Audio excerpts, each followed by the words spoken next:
Voilà, après avoir expliqué le problème de définition de la philosophie avec les quelques différentes parties qui peuvent poser des problèmes, c'est-à-dire que qu'est-ce qu'un problème, qu'est-ce qu'une définition, hein, et en rapport avec la philosophie, on a compris que après qu'on a défini la philosophie, que étymologie, on peut définir la philosophie comme l'amour du savoir. Voilà. On peut le définir comme ça. Mais après, on a pris 3 auteurs. J'ai fait exprès. C'est pour montrer un peu la philosophie dans des contextes différents. Comment est-ce qu'on la conçoit différemment? Pourquoi on la conçoit différemment? On a pris Socrate, Descartes et Karl Marx. Au-delà de cela, on va voir maintenant objet et but de la philosophie. Et but de la philosophie. Objet et but de la philosophie. Comme on l'a dit, quel est l'objet de la philosophie d'abord? Ici, on se posera la question de savoir si toutefois la philosophie a un objet précis sur lequel elle travaille. Donc, on va répondre à cette question par la thèse suivante. La philosophie, puisqu'il y a autant de philosophes que de définitions, on ne peut pas dire que la philosophie a un objet précis. Parce que même la philosophie telle que définie dans l'Antiquité, elle ne peut pas être définie de la même manière que dans l'époque moderne, par exemple. Parce qu'elle ne joue pas les mêmes rôles. C'est pour cela que la philosophie n'a pas d'objet. La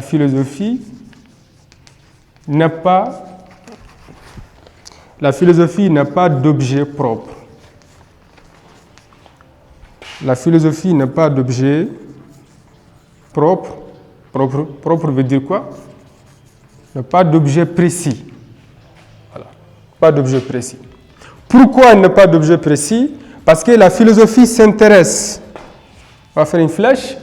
La philosophie s'intéresse à tout ce qui existe. Tout ce qui existe.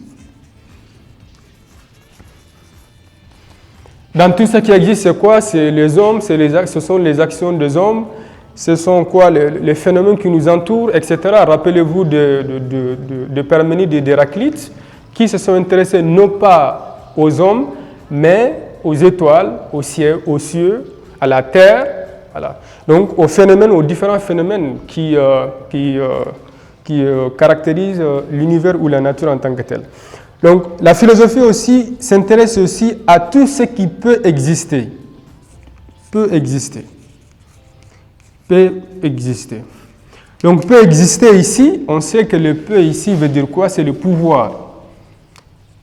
Le pouvoir dans le sens de quoi? Dans le sens de la possibilité. Possibilité. Sens de la possibilité. Donc, la philosophie parle aussi de choses dont peut-être que d'autres aussi en parlent, la religion en parle, les mystiques en parlent.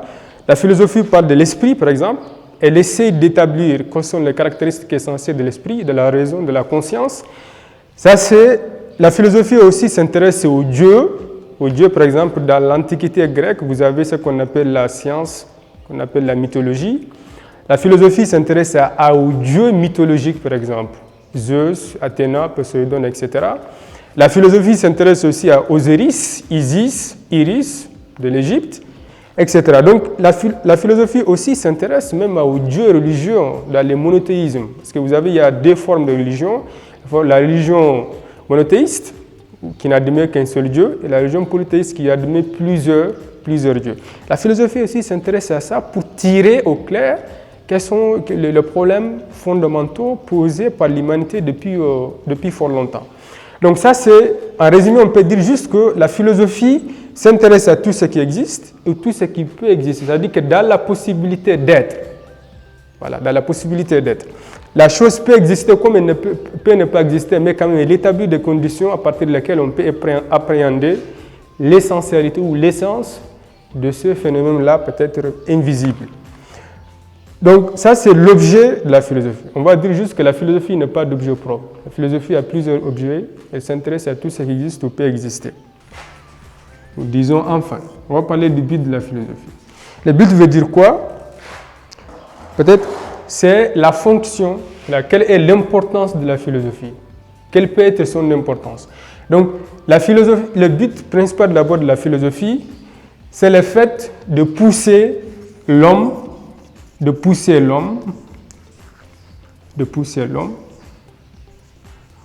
on va mettre un trait à l'analyse,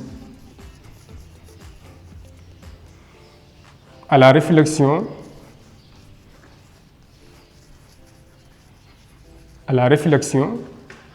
La philosophie pousse aussi l'homme à la critique. Vous connaissez la fameuse phrase de Descartes, mieux vaut ne serait-ce qu'une fois dans ta vie de douter. Donc le doute est essentiel. Le doute cartésien suppose la mise en cause systématique de tout ce qu'on avait cru depuis fort longtemps jusque-là. Il faut douter ne serait-ce qu'une fois. Parce que l'homme qui est sûr et certain de ses opinions, c'est un homme qui est toujours en danger, quoi. Mais l'homme qui à chaque fois essaie d'évaluer, de réévaluer ses idées, ses réflexions, ses opinions, cet homme, on va l'appeler, comme aussi Aristote l'a appelé, un homme prudent. Un homme prudent. Un soldat courageux qui, à chaque fois qu'il y a des mutineries, qu'il y a des problèmes, des guerres, se jette tout de suite sur l'ennemi, c'est un soldat qui n'est pas sage, selon Aristote, selon Socrate aussi. Mais un soldat qui, à chaque fois qu'il y a des problèmes, il prend des reculs, il essaye de bien se préparer, c'est celui-là qu'on appelle un vrai soldat. Voilà. Donc pour le but, c'est un peu ça, c'est aussi de libérer l'homme, surtout libérer l'homme de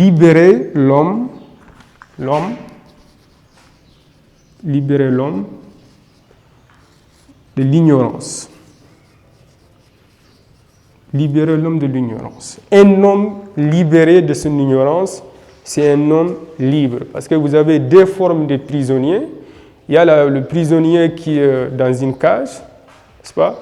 Il y a aussi les prisonniers que personne n'enferme, mais la personne est prisonnière d'elle-même. Ça signifie quoi? On peut être prisonnier de sa propre ignorance. Le fait de croire que tout ce que je pense est vrai est déjà synonyme d'ignorance. Donc c'est ce que je veux c'est à cela que je tiens à vous expliquer ce matin. J'espère que vous avez eu le maximum d'informations. C'est vrai qu'il y a toujours des choses à refaire, mais on pense qu'on a fait juste l'essentiel pour faire comprendre la problématique à laquelle on veut en venir. My heart beat started